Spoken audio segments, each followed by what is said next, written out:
ہمیشہ اپنے سے کم دولت مند لوگوں کو دیکھیں تو آپ ہمیشہ خوش رہیں گے. کبھی اپنے سے اوپر والے یا اپنے سے زیادہ مالدار لوگوں کو نہ دیکھیں. وہ لوگ جو آپ سے زیادہ دولت مند ہیں انہیں نہ دیکھیں. ہمیشہ موازنہ کریں، مقارنہ کریں، کمپیریسن کریں تو اپنے سے کم مالدار لوگوں کے ساتھ مقارنہ کریں، کمپیریسن کریں تو آپ ہمیشہ خوش رہیں گے. زندگی میں خوشیاں نصیب ہوں گی. میرے آقا صلی اللہ علیہ وآلہ وسلم کا فرمان عالی شان ہے.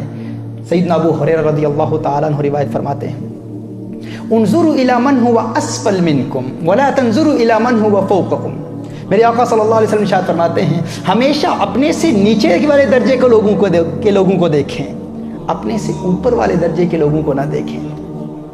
کیونکہ جب انسان عادت بنا لیتا ہے ہمیشہ غریبوں کے ساتھ میل جول رکھتا ہے، غریبوں کی صحبت میں رہتا ہے، غریبوں کی رفاقت میں رہتا ہے، اس کا دوستانہ غریبوں کے ساتھ ہوتا ہے، تو جب غریبوں کی محرومی کو دیکھتا ہے، جب دیکھتا ہے کہ غریب کتنے ڈپرائیوڈ ہیں، اور پھر وہ دیکھتا ہے کہ وہ پھر بھی نیکوکار ہیں، دیکھتا ہے کہ وہ بھی پھر بھی اللہ عز و جل کی تقدیر پر شکوہ نہیں کرتے، اللہ کی تقدیر پر زبانیں تان دراز نہیں کرتے، انگشت تنقید اٹھاتے ہوئے یہ نہیں کہتے کہ اللہ فلاں مصیبت کیوں آئی، فلاں تکلیف کیوں آئی، فلاں پریشانی کیوں آئی.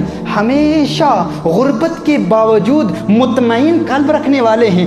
عبادت بھی کرتے ہیں پھر بھی اللہ ان کا امتحان لے رہا ہے، متقی بھی ہیں پھر بھی اللہ ان کا امتحان لے رہا ہے، ارے پرہیزگار بھی ہیں پھر بھی اللہ عز و جل ان کا امتحان لیتا ہے، لیکن وہ پھر بھی خوش ہیں. جب وہ غریبوں کے ساتھ رابطہ رکھتا ہے، غریبوں کے ساتھ تعلق رکھتا ہے تو ہمیشہ جب ان غریبوں سے ملاقات کے بعد اپنے گھر آتا ہے تو اپنے گھر کی زیب و آرائش دیکھتا ہے، اپنے گھر کی خوبصورتی دیکھتا ہے، اپنے گھر کی وسعت دیکھتا ہے، اپنی اچھی گاڑی دیکھتا ہے، اچھا بنگلہ دیکھتا ہے اور تمام تر سہولتیں دیکھتا ہے تو اس کا دل مطمئن ہو جاتا ہے، وہ خوش ہو جاتا ہے. اس حوالے سے فقط دولت کے حوالے سے نہیں، صحت کے حوالے سے بھی، اپنے قد و قامت کے حوالے سے بھی، اپنی فٹنس کے حوالے سے بھی، جسمانی طاقت کے حوالے سے بھی، اپنے رنگ کے حوالے سے بھی لوگ پریشان ہو جاتے ہیں. میرا رنگ ایسا ہے، میرا قد چھوٹا ہے، کاش کہ میں زیادہ حسین ہوتا، کاش کہ میں زیادہ لمبا ہوتا، میرا قد زیادہ طویل ہوتا. ان حوالوں سے لوگ ہمیشہ پریشان رہتے ہیں اور انسان کو سکون نہیں ملتا، انسان خوشحال زندگی نہیں گزار پاتا. کیوں؟ کیونکہ وہ ہمیشہ موازنہ کس کے ساتھ کرتا ہے، ہمیشہ کمپیئر کس کے ساتھ کرتا ہے؟ وہ جو اس سے زیادہ حسین ہو، وہ جو اس سے زیادہ صحت مند ہو. تو رسالت مآب صلی اللہ علیہ وآلہ وسلم کی اس تعلیم پر عمل کرتے ہوئے عادت بنا لیں کہ ہمیشہ اپنے سے زیادہ بیمار لوگوں کو دیکھیں گے، وہ جو مریض ہیں، وہ جو زندگی کی بیسک نیسیسٹیز سے بھی محروم ہیں، بیسک ضروریات زندگی سے بھی محروم ہیں، ان کو دیکھیں.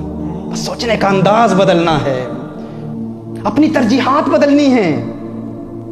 ہم ہمیشہ جب موازنہ کرتے ہیں اپنے سے زیادہ صحت مند لوگوں کے ساتھ اسی لیے پریشان ہو جاتے ہیں. ہم ان کی طرح بننے کی کوشش کرتے ہیں اور اللہ عز و جل نے جو نعمتیں دی ہیں ان سے خوشیاں حاصل کرنے کی کوشش نہیں کرتے، حالانکہ وہ ساری خوشیاں آپ کے گھر میں موجود ہیں. رسالت مآب صلی اللہ علیہ وسلم کی اس تعلیم، میرے آقا صلی اللہ علیہ وسلم کی اس پریکٹیکل ایگزامپل سے سبق حاصل کرنے کا ارادہ کر لیں. آج ارادہ کر لیں کہ ہم انشاءاللہ ہفتے میں ایک مرتبہ یا کم از کم مہینے میں ایک مرتبہ ایسے لوگوں سے ملاقات کریں گے. ہر نعمت، اللہ عز و جل کی ہر نعمت کا احساس اس وقت انسان کے دل میں پیدا ہوتا ہے، یہ احساس اس وقت انسان کے دل میں بیدار ہوتا ہے جب انسان اپنے سے زیادہ محروم لوگوں کو دیکھتا ہے.